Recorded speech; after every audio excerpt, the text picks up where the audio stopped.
Ratusan pengungsi Rohingya kembali memasuki Pulau West Sabang. Mereka mendarat di pantai Batu Hitam Juruk Keramat, Gampong Imele pada Sabtu dini hari sekitar pukul 2.30 waktu Indonesia Barat.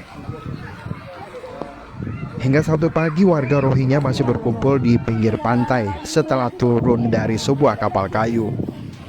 Selain laki-laki dewasa, tampak rombongan pengungsi ini juga ada wanita dan anak-anak. Aparat keamanan dan warga telah berada di lokasi. Sebelumnya pada Selasa 21 November, sekitar 200 warga Rohingya juga mendarat di Sabang. Mereka kini telah dibawa ke lokasi penampungan di bekas kantor imigrasi Lhokseumawe. Hingga saat ini telah ada ribuan pengungsi Rohingya yang ditampung di 3 lokasi di Provinsi Aceh. Tim Liputan Aceh Video.